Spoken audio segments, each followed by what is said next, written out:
Rasulullah sallallahu alaihi wasallam mau'izatan wajilat minha al-qulub wa zarafat minha al-uyun ka'annaha mau'izatun muwaddi'in. Kemudian dia mengatakan, faqulna ya Rasulullah ka'annaha mau'izatun muwaddi'in fa'awsina.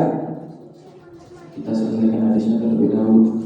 Rasul pun menjawab, qal usikum bitaqwallah was-sam'i wat-tha'ah wa in ta'ammara 'alaikum 'abdun fa innahu man ya'ish minkum fasayara ikhtilafan katsiran fa 'alaikum bi sunnati wa sunnati al-khulafa'ir rasyidin 'addu 'alaiha bin nawajid wa khulafa'ir rasyidin al-mahdiyyin 'addu 'alaiha bin nawajid wa iyyakum wa muhdatsatil umur fa inna kulla bid'atin dhalalah.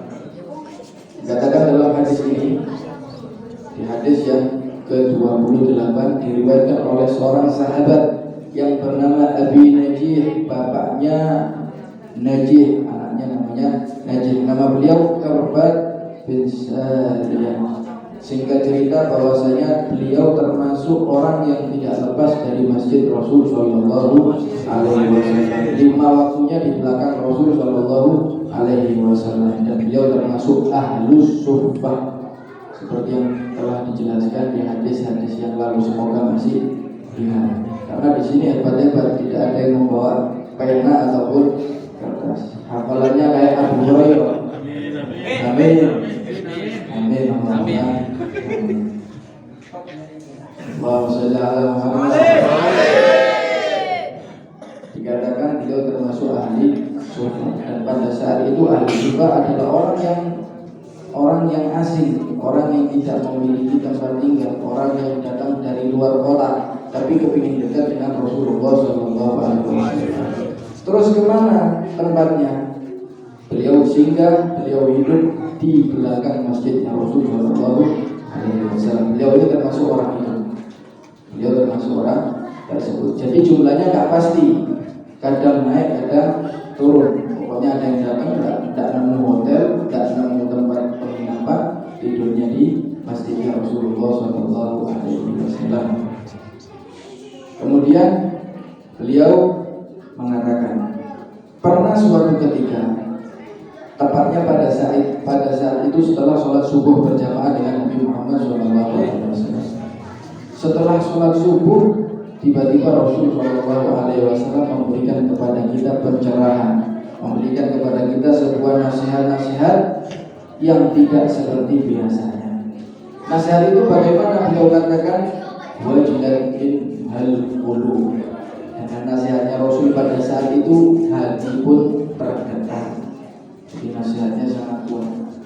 Kemudian apa? Bukan hanya hati tergetar, sampai mata tidak bisa membendung banjirnya air mata, saking kerasnya nasihat Rasul Sallallahu Alaihi Wasallam pada saat itu.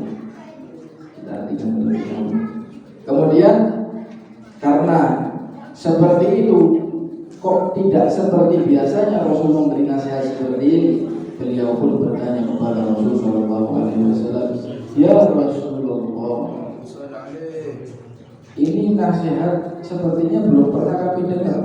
Anda menyampaikan nasihat dengan sesemangat ini, dengan ekspresi Anda yang seperti ini, sampai kita merasa ketakutan. Seolah-olah nasihatmu ini adalah nasihat orang yang akan meninggalkan kita. Jadi orang kalau mau ditinggal, nasihatnya pasti lama, terperinci detail. Terlebih kalau yang ditinggal anak kecil-kecil, anak yang tidak berilmu.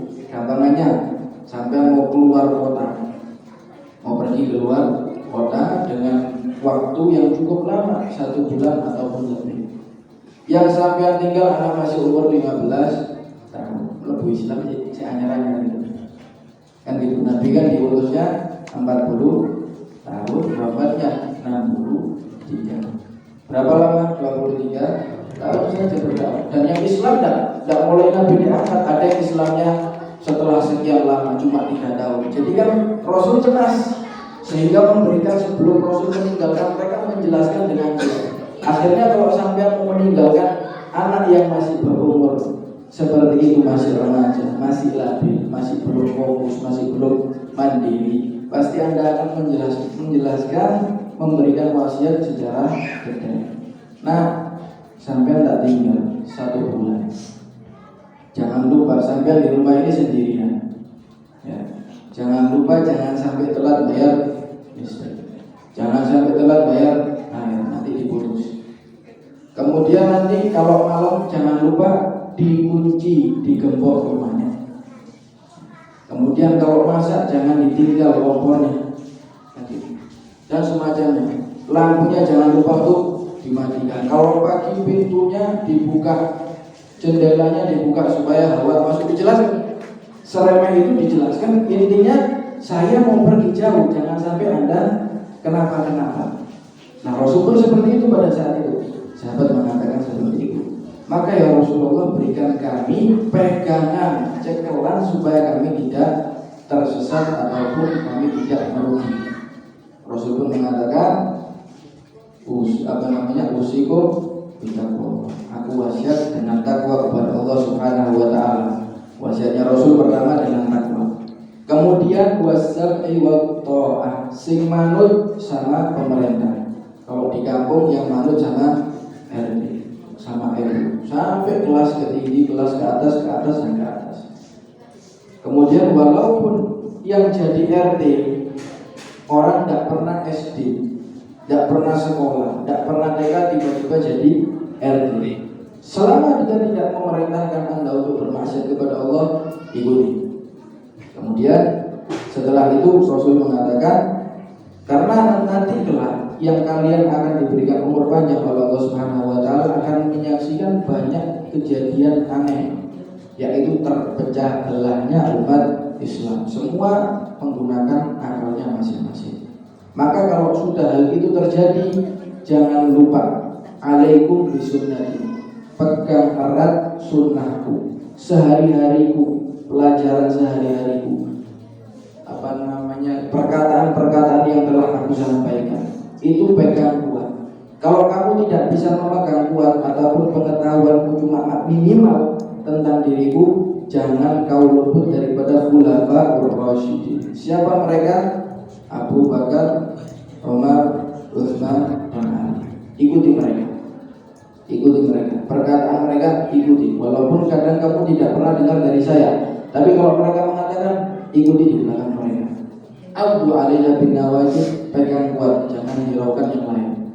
Kemudian Rasul mengatakan, wa iyyakum wa muhdatsatil umur, jangan ikut-ikutan orang-orang yang membuat sesuatu hal yang baru, memviralkan sesuatu hal yang belum pernah dilakukan oleh Rasulullah SAW dan sahabatnya, karena yang mereka lakukan itu adalah suatu hal yang bid'ah yang bisa menjerumuskan Anda ke neraka walaupun dibungkus dengan ketaatan dan semacamnya. Pada hadis ini menunjukkan bahwasanya Rasulullah SAW selalu memberikan nasihat kepada sahabat-sahabatnya. Kalau Anda cinta kepada orang lain, berarti Anda tidak segan-segan untuk memberinya nasihat. Anda melihat di kepala saudara Anda ada hal yang membahayakan, jangan ular di kepala, hati milihnya ya berarti.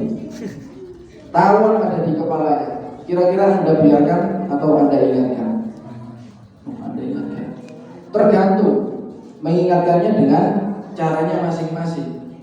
Kalau tawon itu sudah hampir membahayakan, bisa-bisa kita menggunakan kekuatan, bahkan kita pukul orang tersebut, walaupun hal itu menyakitkan demi keselamatan orang tersebut. Jadi Rasul terus seperti itu. Ya, seperti yang dikatakan di awal, din agama itu dijaga kuat dengan nasihat supaya orang tidak kebablasan. Nah, Rasul SAW menasihatinya bukan seperti nasihat kita. Nasihatnya bisa menyentuh langsung ke dalam hati seseorang dan merubah keadaan seseorang. Kalau kita menasihati belum tentu orang tersebut berubah. Betul, antum merasa nikmat dengan perkataan saya. Perkataan sejawat saya kalau nikmat. Perkataan sejawat merasa nikmat, merasa adem. Tapi belum tentu apakah Anda bisa berubah dengan perkataan Ustaz? Jangan. Betul waktu Anda terisi dengan kebaikan, tapi belum tentu Anda keluar Anda bisa merubah jadi diri Anda menjadi lebih baik. Karena apa? Omongan yang disampaikan. Karena Rasulullah SAW menyampaikan omongan tersebut bisa merubah jadi diri seseorang, sahabatnya ataupun umat-umat. Maka dari itu, ya, kalau mau nasihat diterima, tirulah Rasulullah SAW. Bagaimana sih Rasul kalau memberikan nasihat?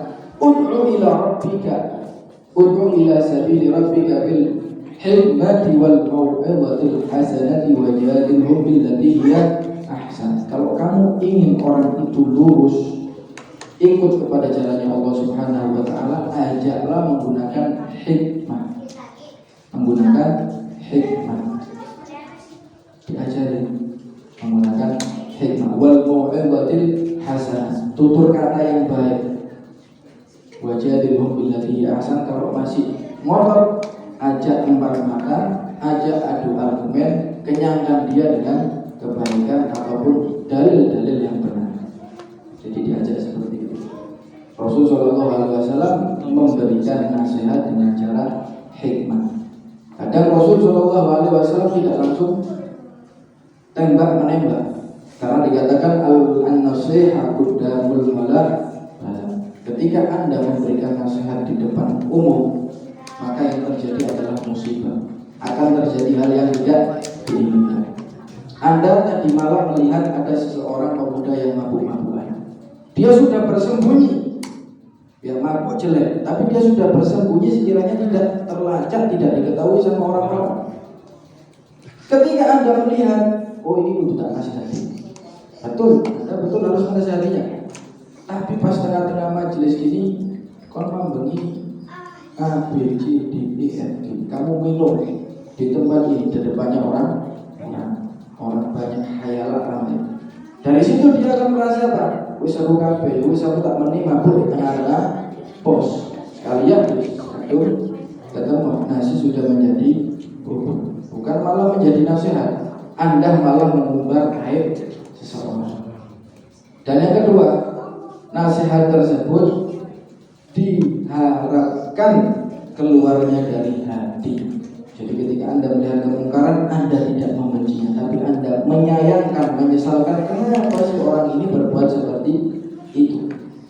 Emang kalau orang ini masuk neraka, dengan rasa penuh kecintaan, Anda bukan mengatakan arek ini remeh, arek ini bobrok, arek ini nakal, memberikan nasihat, tidak akan masuk. Tapi kalau Anda mengatakan, ya Allah kasihan anak saya sayang dengan orang ini, saya cinta, saya tidak mau orang ini semakin salah dan semakin salah, akhirnya diberikan nasihat. Maka apapun yang keluar dari hati akan masuk ke dalam hati. Yang kedua adalah menasihati dari hati. Nabi Lut pun mengatakan, inni li'amalikum minal qalin. Ketika Nabi Lut menghadapi susah payah, menghadapi apa? Umat yang tidak waras, umat yang suka laki sama laki. Tidak ada hasrat kepada perempuan, suruh pakai dandan macam apapun tidak tertarik, sukanya sama laki. Dan hidup bertahun-tahun disuruh sama Allah Subhanahu wa taala meluruskan mereka, membenarkan mereka. Tapi jangkal beliau tidak kunjung taubat. Akhirnya beliau pun kesal dan mengatakan, ini amalikum minal qalin. Kau taubat.